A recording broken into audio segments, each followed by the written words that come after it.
ओम गंग गणपते नमः. मागील भागात आलेल्या रुचेमध्ये आपण गणरायाला रक्षणासाठी साथ घातली.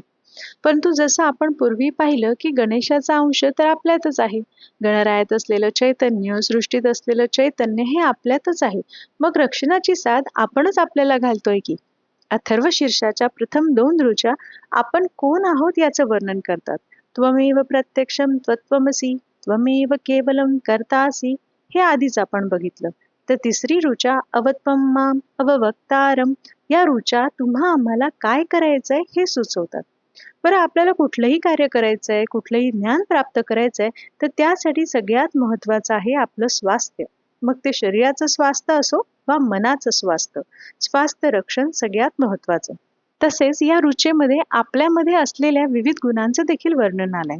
वक्ता म्हणजे उत्तम वक्तृत्व असलेला, श्रोता शांतपणे समजून उमजून ऐकणारा, दाता निस्वार्थपणे दान देणारा, धाता सद्गुण आणि ज्ञानाचं धारण करणारा, अवानुचान म्हणजे गुरु आपल्याला प्राप्त ज्ञानाने सगळ्यांना ज्ञानी करण्याचा गुण, शिष्य मिळालेलं ज्ञान मिळालेले सद्गुण हे आत्मसात करणे आणि व्यवहारात त्याचा वापर करणे हा गुण म्हणजे शिष्य गुण. हे सगळे गुण आपल्यामध्ये यावे, त्याचे चिंतन व्हावे हे अपेक्षित आहे आणि हीच प्रार्थना अथर्व शीर्षात आलेली आहे. अवत्वम्माम अववक्तारम अवश्रोतारम अवदातारम अवधातारम अवानुचामवशिष्यम. या गुणांमधील आपण एका गुणाचं उदाहरण घेऊ, ते म्हणजे अववक्तारम. माझ्यातील वक्त्याचं रक्षण कर.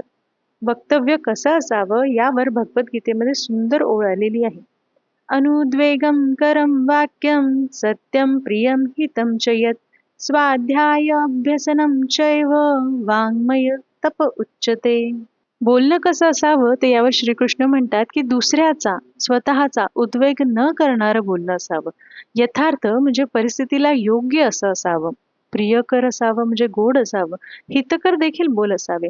बोलणं हे नेहमी अभ्यास पूर्ण असावं आणि ध्येय साध्य करणारं बोलणं असावं.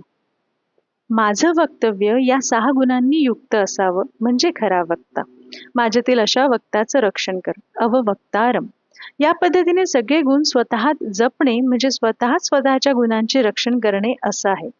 बरं, हे रक्षण सगळ्या दिशेंनी व्हावे असं देखील या रुचेत आलेलं आहे. अवपश्चातात अवपुरस्तात म्हणजे मी सगळ्या बाजूनी सगळ्या अंगानी सतर्क असण्याची प्रार्थना आली आहे. केवळ सतर्कता नाही तर सजगता देखील माझ्यामध्ये येऊ दे अशी ही प्रार्थना आहे. तुमच्या अंशातला गणेश रूपी तत्व आपले सर्वांचे रक्षण करो ही प्रार्थना. गणपती बाप्पा मोरया.